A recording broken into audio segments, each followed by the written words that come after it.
नमस्कार बंधुओं, उत्कर्ष परिवार में आप सभी का बहुत बहुत स्वागत अभिनंदन है। मैं सहदेव चौधरी आप सभी को नमस्कार करता हूं।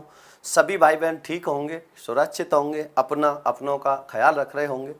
हाँ, आज का जो हमारा प्रकरण होगा वो क्या होगा आपको अच्छे से पता है। समान प्रतीत होने वाले भिन्नार्थक शब्द अच्छे से समझना, पूर्ण मनोयोग से समझना, ध्यान देना।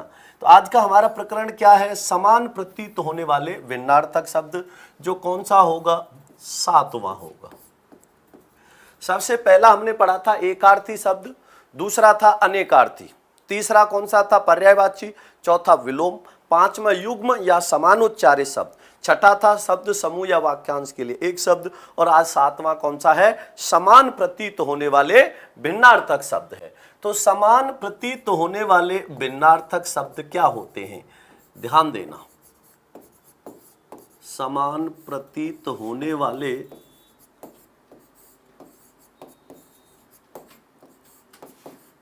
भिन्नार्थक शब्द।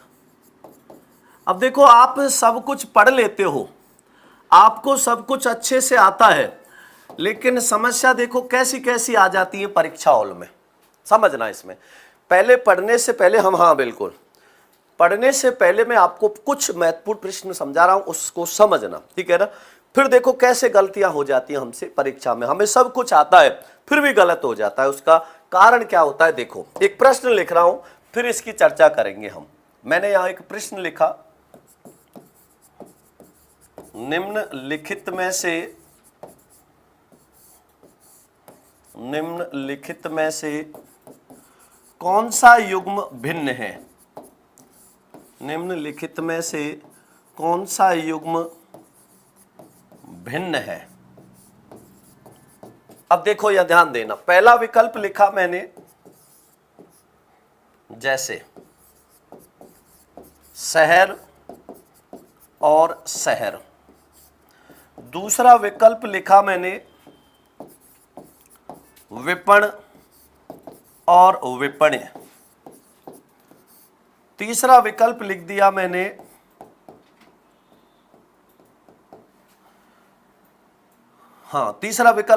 मैंने अनल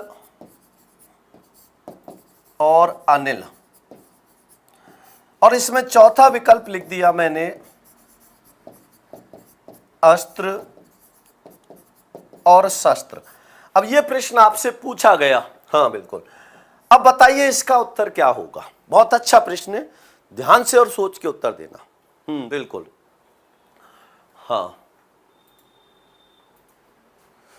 तो प्रश्न क्या पूछा गया है कि समान प्रतीत होने वाले भिन्नार्थक शब्द को समझने से पहले इस प्रश्न को समझो। निम्नलिखित में से कौन सा युग्म भिन्न है? भिन्न युग्म पूछ रहा है, तो इसमें कौन सा युग्म भिन्न है?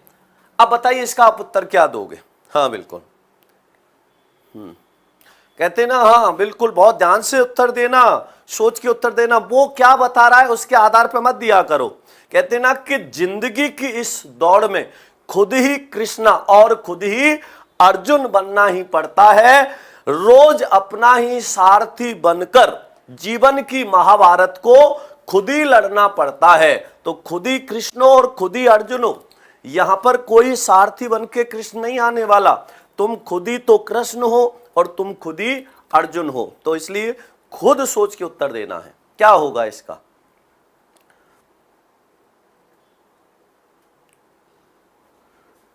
बिल्कुल महेंद्र कुमार मीणा जी, बहुत है। फिर भी एक बुक जरूर देख लेना कोई आप अपने हिसाब से। इसमें क्या उत्तर होगा? देखो, उत्तर आ रहा है 3 दे रहे हैं कुछ, तो कुछ का पहला है। देखो, चारों विकल्प अलग अलग आ रहे हैं, ए, बी और सी। 1, 2, 3 और 4 चारों विकल्प आ रहे हैं। सुरेंद्र चौधरी जी बता रहे हैं सर चौथा होगा। बिल्कुल। उमेश कंवर जी बता रहे हैं चौथा है। बिल्कुल।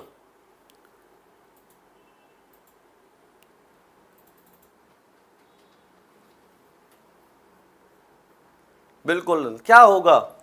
शिव मीणा जी भी विकल्प चौथा बता रहे हैं। रविंदर बना जी भी चौथा बता रहे हैं। अधिकांशतः का उत्तर आ रहा है 2, कुछ 3 बता रहे हैं। प्रेम सिंह जी बता रहे हैं हमारे 4, जबकि इसका उत्तर सही क्या होगा? देखो, शहर और शहर। शहर का मतलब क्या होता है? नगर होता है। और इस शहर का अर्थ क्या होता है? सवेरा, सवेरा। इस विपण का मतलब क्या होता है? बाजार, और बाजार में छोटी क्या होती है? दुकान। विपण माने बाजार और बाजार में छोटी दुकान होती है, बिल्कुल। अब अनल और अनिल, ए माने नहीं, नल माने नल, नल नहीं होगा तो क्या लगेगी? आग। ए ना माने नहीं, निल माने कुछ भी, जहां कुछ नहीं होता वहां क्या होती है? हवा। अब यहां देखो, अस्त्र वे हथियार जो हाथ से नहीं फेंककर चलाए जाते हैं तो वो अस्त्र होते हैं, और वे हथियार जो हाथ में रखकर चलाए जाते हैं, तो इन दोनों की जाति एक ही नहीं है क्या? दोनों क्या है? दोनों की जाति एक ही है। ये भी हथियार है और वो भी हथियार है, दोनों हथियार है, अस्त्र भी और शस्त्र भी। अब देखो उत्तर क्या है इसका? विकल्प चौथा उत्तर होगा। उत्तर कौन सा होगा? विकल्प चौथा होगा। क्यों होगा चौथा? इसका कारण समझो। शहर और शहर ये युग्म या उच्चारण में समान है। ये किस में समान है? उच्चारण में समान है। ये भी किस में समान है? उच्चारण में समान है। ये भी किस में समान है? उच्चारण में समान है। लेकिन ये उच्चारण में समान नहीं, ये जाति में समान है। इन दोनों की जाति एक ही है। क्या है? हथियार है। तो जाति में समान हो उन्हें क्या कहते हैं? समान प्रतीत होने वाले भिन्नार्थक शब्द। उच्चारण में समान हो उन्हें कहते हैं युग्म या समानोच्चारित शब्द।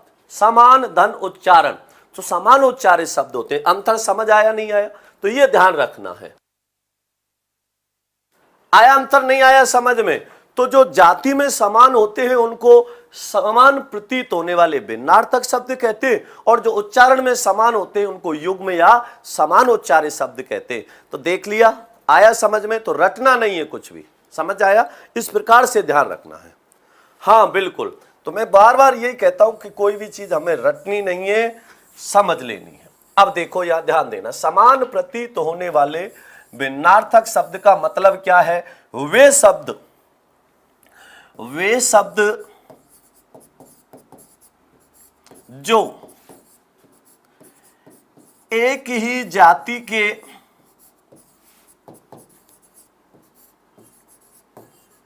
वे शब्द जो एक ही जाति के होने के कारण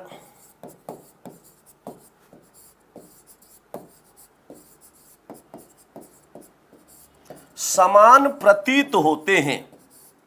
वे शब्द जो एक ही जाति के होने के कारण समान प्रतीत होते हैं, लेकिन अर्थ भिन्न होता है। लेकिन अर्थ भिन्न होता है।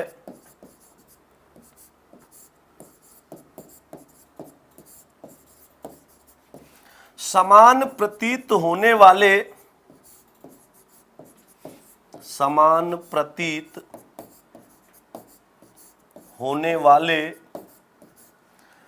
भिन्नार्थक शब्द कहलाते हैं।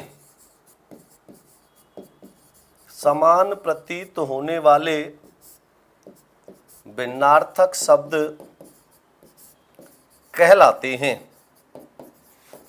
समान प्रतीत होने वाले भिन्नार्थक शब्द कहलाते हैं। हाँ बिल्कुल, तो ये क्या होता है? उच्चारण में समान नहीं है, जाति में समान है। और वे शब्द जो जाति में समान होते हैं, समान प्रतीत होने वाले भिन्नार्थक शब्द कहलाते हैं। कराएंगे बिल्कुल भाई जी। हाँ हिमांशु चौधरी, एक बार पहले इनको तो पूरा होने दो। तो समान प्रतीत होने वाले भिन्नार्थक शब्द कहलाते हैं। कैसे? अब मैं उदाहरण लिखूंगा, कुछ समझना। जैसे समझना, मैंने यहां पर उदाहरण लिख दिया, समान प्रतीत होने वाले भिन्नार्थक शब्द। अस्त्र और शस्त्र कोई ले लो। सबसे पहले हम इसी की बात कर लेते हैं, अस्त्र और शस्त्र। जैसे मैंने लिखा अस्त्र और दूसरा लिख दिया मैंने शस्त्र। अब इनकी जाति एक ही है, दोनों क्या हैं? हथियार हैं। तो अस्त्र कौन से हैं? वे हथियार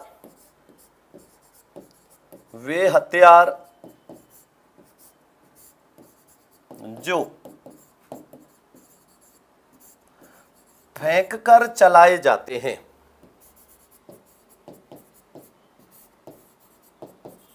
वे हथियार जो फेंक कर चलाए जाते हैं अस्त्र कहलाते हैं। और शस्त्र कौन से हैं? वे हथियार जो हाथ में रखकर चलाए जाते हैं। वे हथियार जो हाथ में रखकर चलाए जाते हैं क्या कहलाते हैं? शस्त्र कहलाते हैं। अब इनको कैसे ध्यान रखोगे? ए माने होता है नहीं और से माने होता है सहित। हाँ बिल्कुल, तो ए माने नहीं, से माने सहित होता है। तो ए नहीं, से माने सहित, तो हाथ में नहीं अस्त्र, हाथ के सहित शस्त्र, ऐसे ध्यान रखना है, ठीक है ना। हाँ, तो इस प्रकार से इनको ध्यान रखना। तो अस्त्र और शस्त्र दोनों समझ आ गए, तो इनकी जाति एक ही है, इसलिए ये क्या कहलाए? समान प्रतीत होने वाले विन्नार्थक शब्द कहलाए। तो इस प्रकार से आपको ध्यान रखना है। हाँ बिल्कुल, इसी में आएगा। और समझो अब इसके आगे देखो, एक तो क्या होता है, एक होती है आधि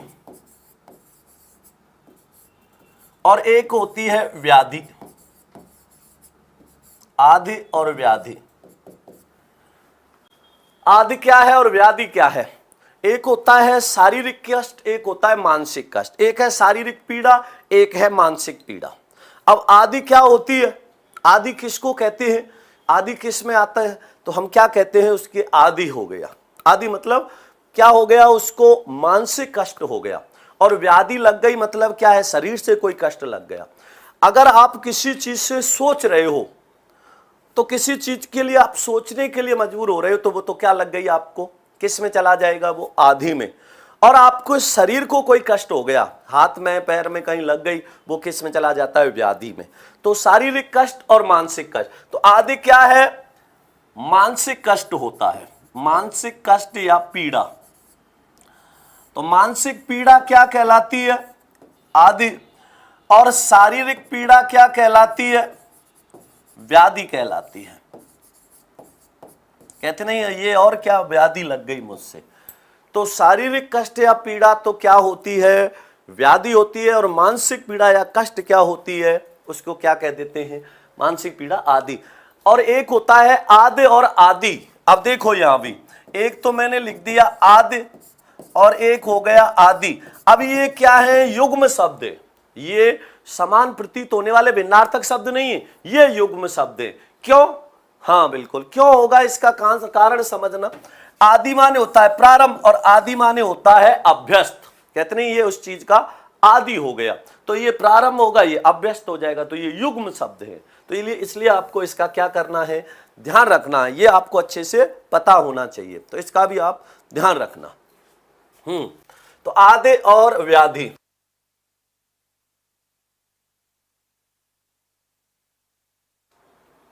आगे समझना,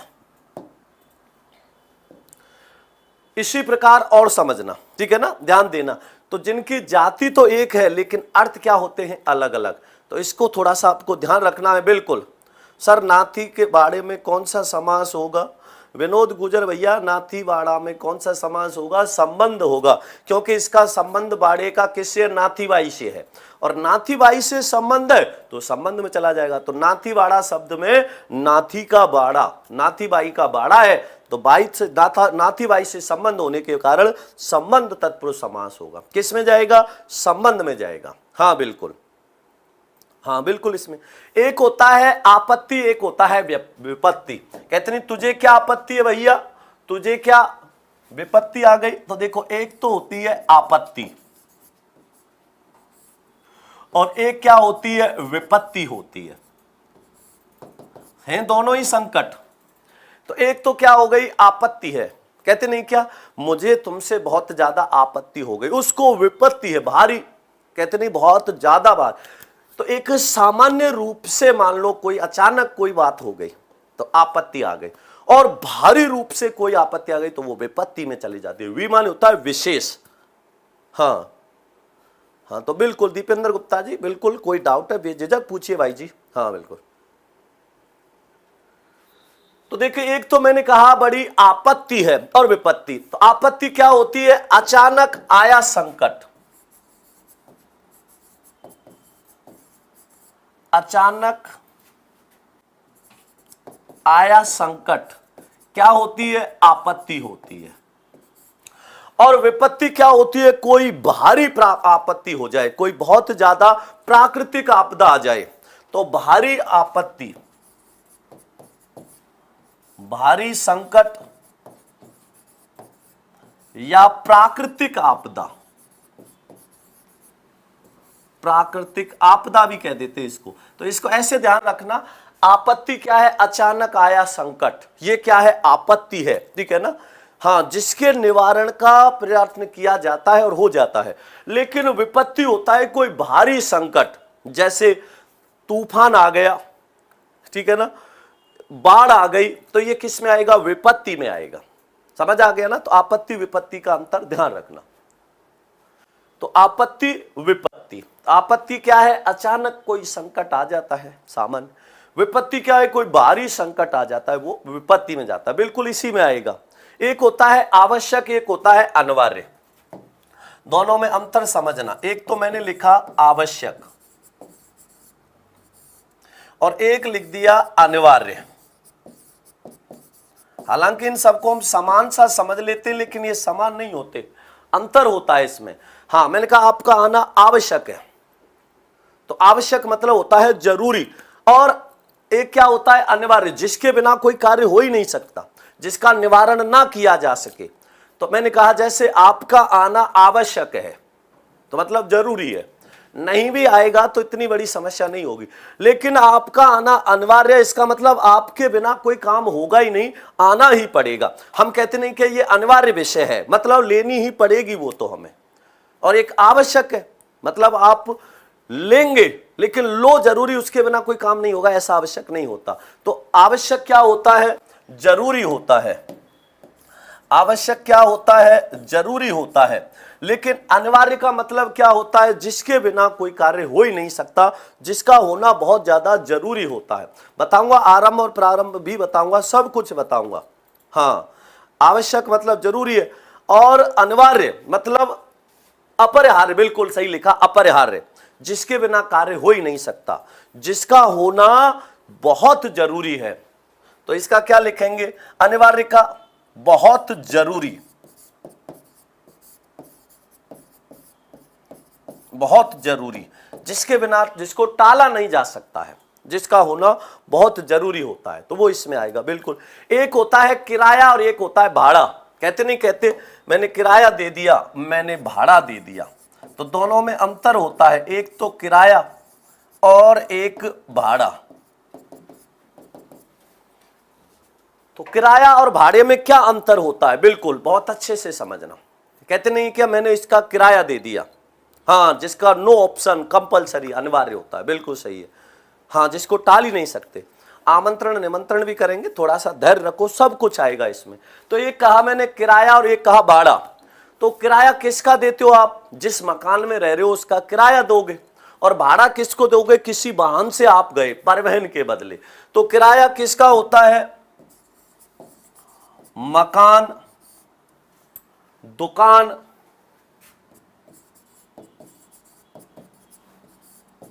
आदि का क्या दिया जाता है? किराया दिया जाता है। मकान है, दुकान है, गोडाउन जिसको आप कह देते हो उसका। और भाड़ा किसका दिया जाता है? परिवहन, परिवहन के बदले क्या देते हो आप? परिवहन के मतलब परिवहन आदि का, ऐसे लिख देते हैं, परिवहन का, जिससे आप क्या कर रहे हो? परिवहन कर रहे हो, मतलब आप किसी वाहन से गए हो, उसके बदले उसको क्या दे रहे हो? भाड़ा दे रहे हो। तो अंतर समझ आया नहीं है? हाँ, मकान का किस्त और वाहन के लिए, तो परिवहन के लिए तो परिवहन का क्या दिया जाता है? भाड़ा। और मकान दुकान आदि का क्या दिया जाता है? किराया दिया जाता है। क्या दिया जाता है? किराया दिया जाता है। ये समान से लगते लेकिन इनका अर्थ भिन्न होता है, बिल्कुल इसी में आएगा। हाँ बिल्कुल। तो इस प्रकार से इनको बहुत अच्छे से समझ लेना। हम गलती क्या कर देते, एक से समझ लेते। जैसे आपने अभी पूछा था, एक तो आपने पूछा था, हाँ, एक क्या दिया था आपने, पूछ रहे थे इसमें, हाँ,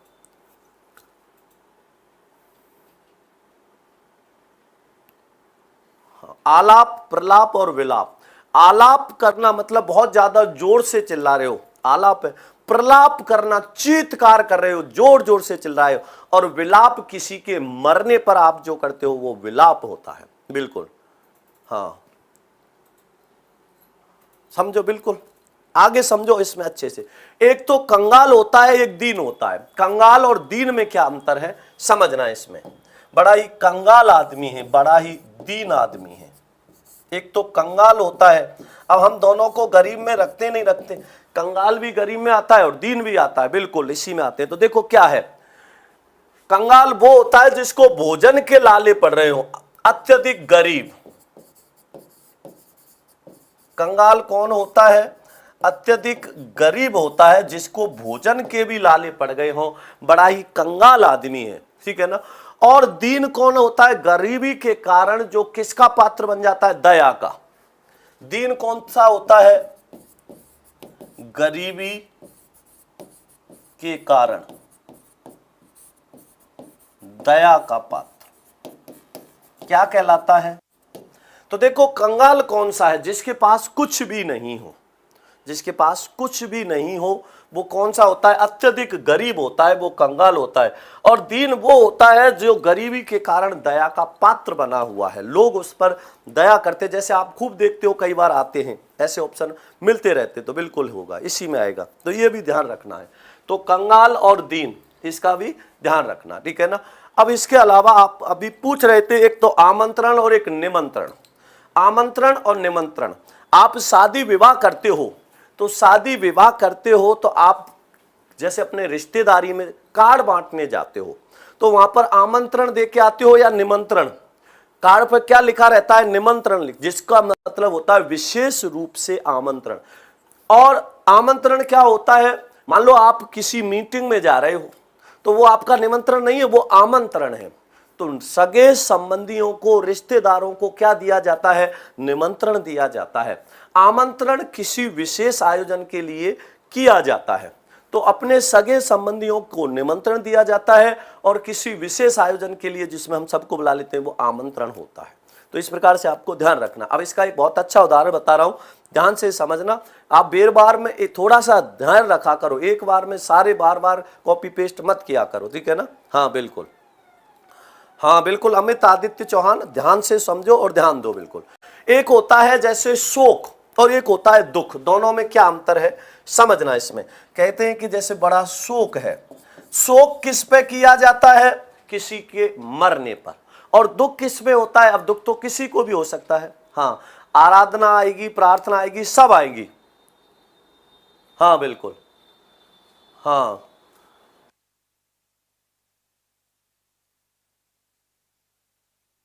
तो देखो शोक और दुख में क्या अंतर है, ध्यान से समझना। एक तो होता है शोक और एक होता है दुख, बहुत सामान्य से अंतर होते हैं इसको। एक तो हो गया शोक और एक होता है दुख। अब दुख तो क्या हो सकता है? मान लो आपके हाथ में दर्द हो रहा है, वो एक दुख हो रहा है आपको, तो शारीरिक रूप से आपको कोई कष्ट हो गया तो वो एक दुख है, सामान्य पीड़ा। और शोक क्या होता है? किसी के मरने पर, किसी के गुजरने पर, तो कहते नहीं, तो किसी की मृत्यु पर क्या किया जाता है? शोक किया जाता है। किसी की मृत्यु पर, कहते नहीं कि शोक सभा में बैठने गए थे हम, शोक सभा, तो किसी की मृत्यु पर किया जाता है, बिल्कुल। और दुख किस पे होता है? साधारण सी कोई दिक्कत हो जाए शारीरिक, तो साधारण दुख, या ऐसे कह देता हूं साधारण पीड़ा, क्या होता है? दुख होता है। साधारण पीड़ा क्या कहलाती है? दुख कहलाती है, ठीक है ना। अब आपके कई बार क्या होता है, हाँ, सगाई का निमंत्रण दिया जाता है, बिल्कुल सही बात है, हाँ। राम स्वरूप का अर्थ क्या होता है सर, बता दीजिए। राम स्वरूप का मतलब होता है भगवान श्री राम के जैसा ही रूप है, दूसरा रूप है, फोटोकॉपी, राम स्वरूप हो जाएगा, ठीक है ना। हाँ बिल्कुल, तो इसी में आएगा।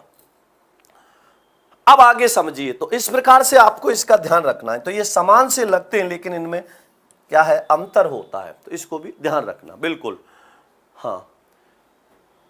अब विषाद क्या है? विषाद वो होता है बहुत ज्यादा आपको क्या हो गया, दुख हो गया। अब वो समझ में नहीं आ रहा कि अब मैं क्या करूं क्या नहीं करूं। कई बार आपने कोई गलती कर दी। रामेश्वर में 2 समास होते हैं क्या? रामेश्वर में 2 समास कौन से होंगे? हाँ, अगर रूढ़ करके ले जाओगे तो राम धन ईश्वर, भगवान श्री राम के हैं ईश्वर, जो किस में जाएगा? ये भगवान शिव बहुब्री में जाएगा। अब देखो यहां पर देखिए, इसमें तो दुख और शोक और एक मैंने क्या बताया, विषाद होता है। तो विषाद क्या होता है? मनुष्य की समझ में नहीं आता कि अब मैं क्या करूं क्या नहीं करूं, किम कर्तव्य विमूढ़ की जो स्थिति हो जाती है उसे विषाद कहते हैं। हाँ, शौक नहीं होता। शौक तो क्या होता है, आप किसी चीज का शौक कर रहे हो, वो होता है। हाँ, जैसे जगबीर डागर को वैक्सीन लगाने से दुख हो रहा है, तो ये उसका क्या है? दुख है, ठीक है ना? क्या है होगा? ये दुख माना जाएगा। बिल्कुल। आदि और इत्यादि बिल्कुल बताऊंगा। आदि और इत्यादि समझो। एक तो होता है आदि और एक क्या होता है? इत्यादि होता है। आदि और इत्यादि। तो आदि क्या होता है? 2 उदाहरणों के बाद प्रयुक्त शब्द क्या होगा? आदि। हाँ, तो 2 उदाहरणों के लिए किसका प्रयोग किया जाता है? आदि का। और 2 से उदाहरणों के लिए किसका प्रयोग किया जाता है? इत्यादि का। तो 2 उदाहरणों हेतु क्या आता है? 2 उदाहरणों के बाद क्या लगाते हो? आदि। और 2 से अधिक उदाहरणों के बाद क्या लगाओगे? इत्यादि।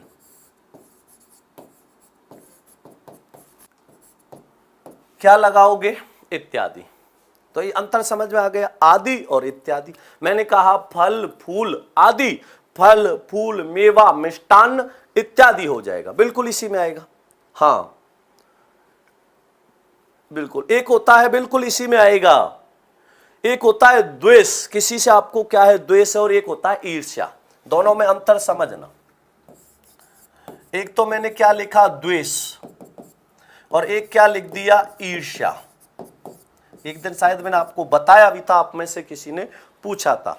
हाँ बिल्कुल, पूछा भी था आपको। द्वेष क्या होता है, किसको कहते हैं? शत्रु के प्रति विरोध भाव होता है। द्वेष क्या होता है? अपने शत्रु के प्रति जो विरोधी का भाव होता है उसे क्या कहते हैं? द्वेष।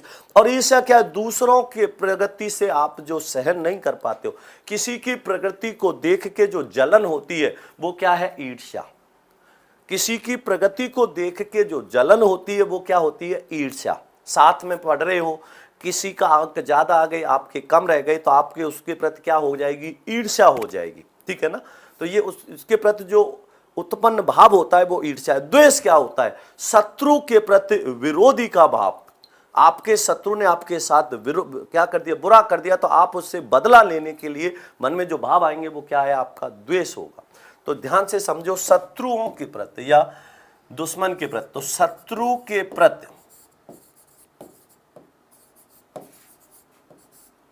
विरोध का भाव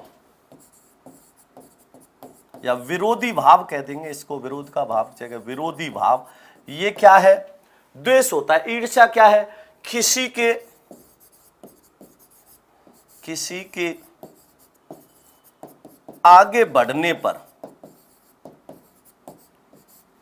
किसी के आगे बढ़ने पर उससे जो जलन होती है, उत्पन्न जलन,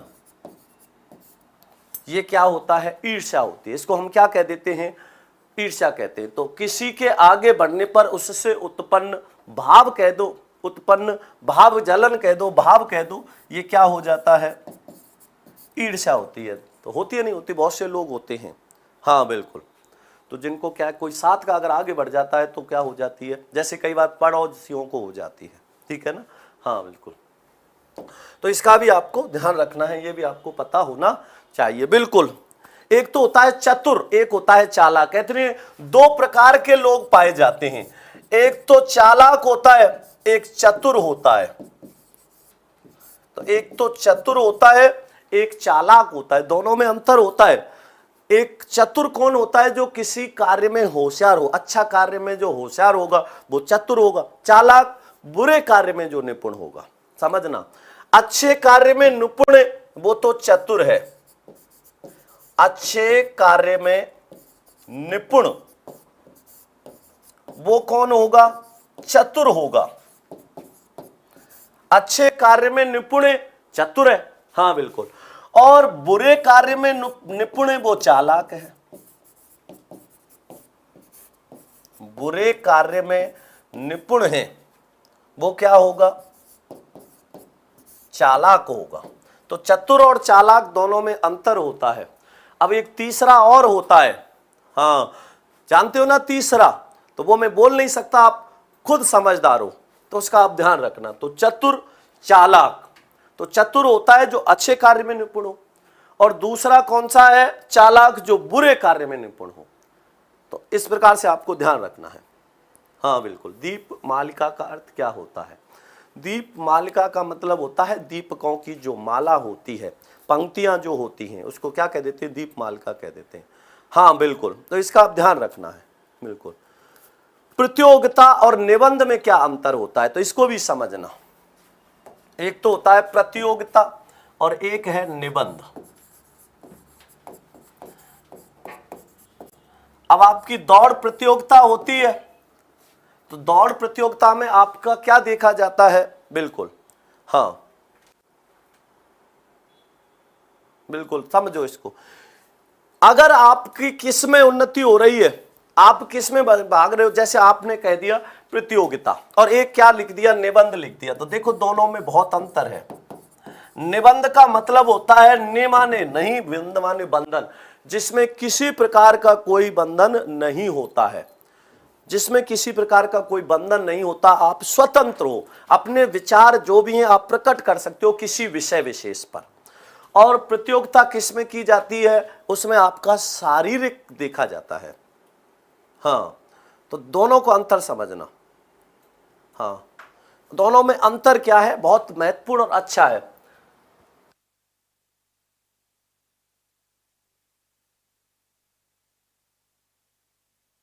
अरे इसके साथ तीसरा और लिख देता हूं मैं, स्पर्धा। लो तीसरा और लिख दिया मैंने, स्पर्धा। स्पर्धा भी समझ लेना, तीन होती हैं, एक तो निबंध होता है, एक प्रतियोगिता होती है, एक स्पर्धा होती है। प्रतियोगिता में आपका क्या देखा जाता है, प्रतियोगिता की जाती है वो किसकी की जाती है, आपके शारीरिक गुणों की। आप में शारीरिक रूप से आप किसी से प्रतियोगिता कर रहे हो, मतलब क्या होगा, समान लक्ष्य को प्राप्त करने के लिए एक सामूहिक सहभागिता, समान लक्ष्य को प्राप्त करने के लिए सामूहिक क्या हो रही है, सहभागिता, वो तो प्रतियोगिता है। और निबंध क्या होता है, निबंध होता है किसी विषय विशेष का, किसी विषय विशेष में आपको कितना ज्ञान है, तो किसी विषय विशेष में क्या किया जाता है, आप विषय विशेष में आप कितना महत्व रखते हो, वो निबंध में आता है। और स्पर्धा क्या होती है, स्पर्धा प्रतियोगिता में भी अंतर होता है। स्पर्धा किसको कह लेते हैं, विकास में अन्य लोगों से, विकास में अन्य लोगों से आगे बढ़ने की भावना, विकास में अन्य लोगों से आगे बढ़ने की भावना। हाँ बिल्कुल, जय हिंद मीना ने कहा है कि सर शारीरिक गुण की, तो ध्यान से समझो इसको। प्रतियोगिता किसकी की जाती है, तो प्रतियोगिता में तो हम किसको देखते हैं, शारीरिक गुणों को देखते हैं, बिल्कुल। तो समान लक्ष्य को, लक्ष्य विशेष को, लक्ष्य विशेष को प्राप्त करने हेतु, लक्ष्य विशेष को प्राप्त करने हेतु सामूहिक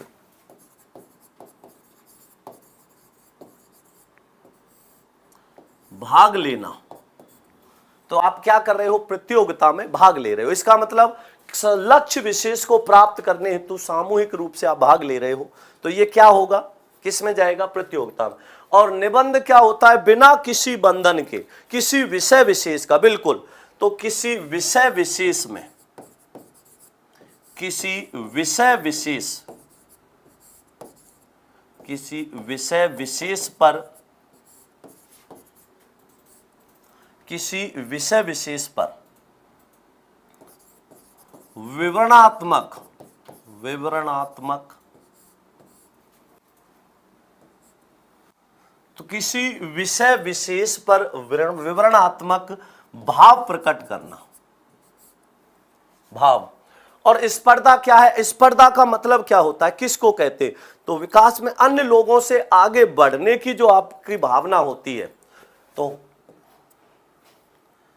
अन्य लोगों से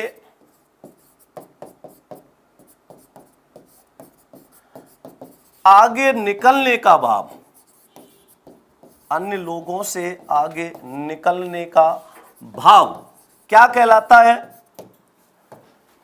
स्पर्धा कहलाती है। तो प्रतियोगिता, निबंध और स्पर्धा, इन तीनों में अंतर होता है जिसका आपको ध्यान रखना है। हाँ, एक दूसरे से आगे बढ़ने की होड़ क्या होती है?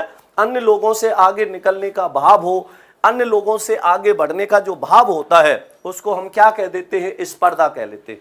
तो इसका भी आपको ध्यान रखना है, बिल्कुल। तो इसका भी ध्यान रखना और समझिए। देखिए इसमें और लिख रहा हूं मैं, एक तो होता है पूजा, एक है अर्चना,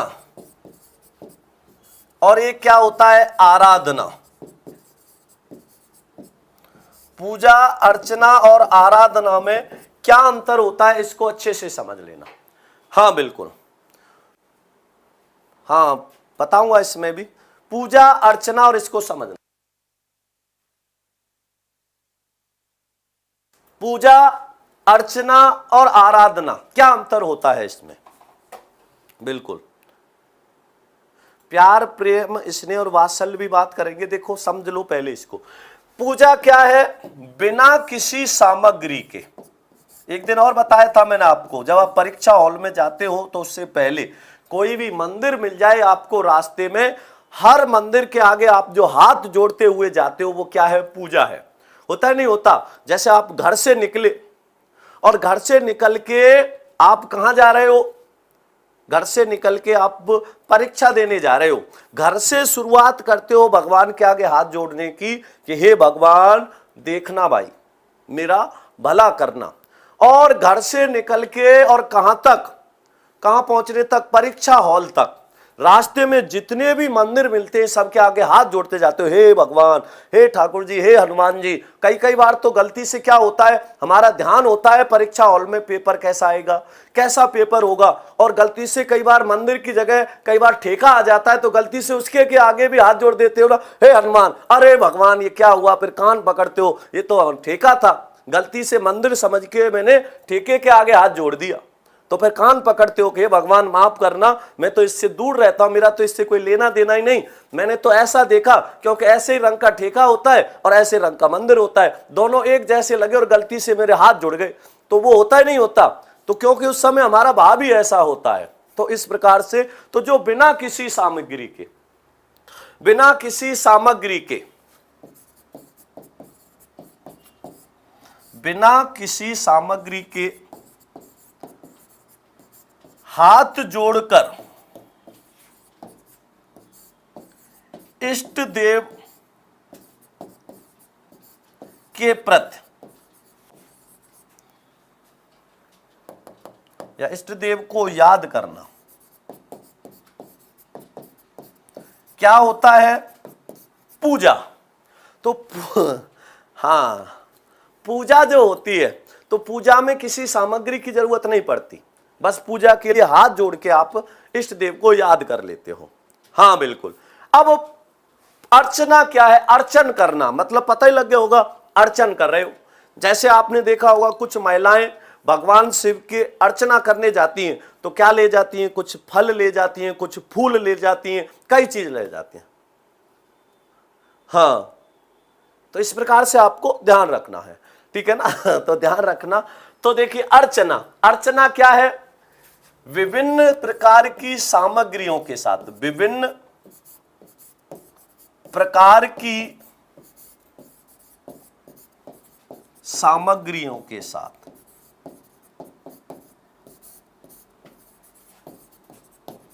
विभिन्न प्रकार की सामग्रियों के साथ इष्ट देव को याद करना, ये क्या होती है?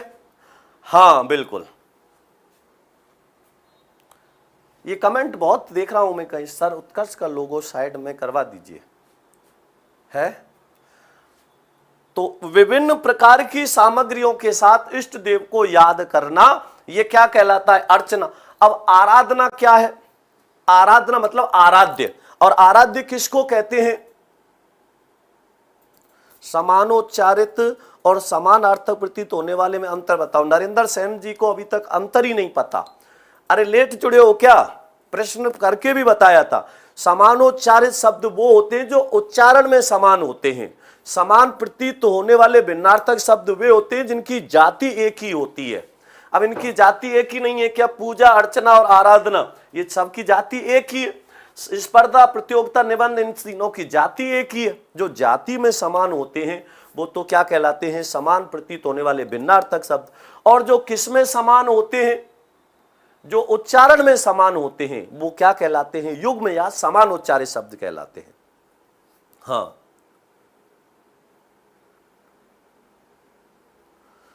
अश्विन फूलिया सुपरवाइजर का कोर्स लिया, उसमें लाइव चैट ऑप्शन नहीं आ रहा है। आपको बिल्कुल हो जाएगा।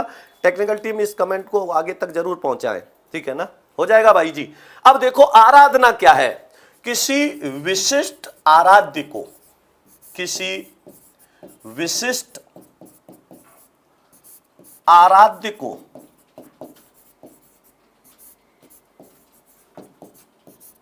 किसी विशिष्ट आराध्य को मानकर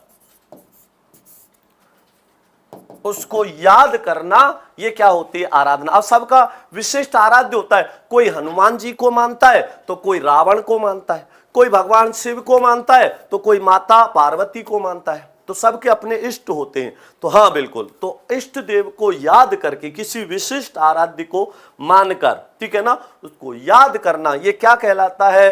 ये आराधना कहलाता है। हाँ, अच्छा आप उसकी कहना चाह रहे हो क्या? हाँ बिल्कुल। उसमें देखो क्या होता है, प्राइवेट चैट होता है। आप जो कह रहे हो ना वो प्राइवेट चैट होता है। अगर आप 99 वाले कोर्स की कह रहे हो तो उसमें प्राइवेट चैट होता है। केवल आपको अपना ही दिखेगा, दूसरे का नहीं दिखेगा। हमें सबका दिखता है। हाँ, आरती का मतलब होता ही नहीं है, होता है ना आरती का।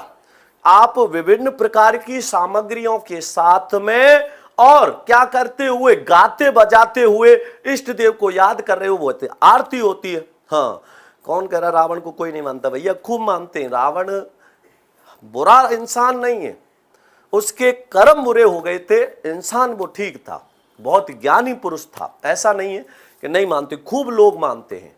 हाँ बिल्कुल। अब आगे समझो। इसमें आप बार बार लिख के भेज रहे हो कि सर प्यार में, प्रेम में, स्नेह में और वात्सल्य में क्या अंतर है? अब समझ लो क्या अंतर होता है। प्रेम, प्यार, स्नेह और वात्सल्य में बहुत अंतर होता है। कैसे अंतर होता है समझो। इसमें प्यार किससे किया जाता है? सभी से हो सकता है। प्यार अपनी पुस्तक से हो सकता है, प्यार अपनी गाड़ी से हो सकता है, प्यार अपने पेन से हो सकता है, प्यार अपनी पेंसिल से हो सकता है, प्यार अपने भाई से हो सकता है, बहन से हो सकता है, किसी से भी हो सकता है। तो सभी के प्रति स्निग्ध, स्निग्ध माने होता है लगाव। तो सभी के, बहुत ही पवित्र शब्द है ये प्यार। ये तो कुछ दुष्टों ने बदनाम कर दिया इस पवित्र शब्द को, प्यार को। नहीं तो बहुत पवित्र शब्द होता है। हाँ बिल्कुल। तो जैसे सभी के प्रति स्निग्ध, स्निग्ध माने होता है लगाव का भाव। सभी के प्रति स्निग्ध भाव, ये क्या होता है? प्यार होता है। प्रेम क्या होता है? प्रेम किससे हो सकता है? विषम लिंगी के प्रति, विषम लिंगी के प्रति।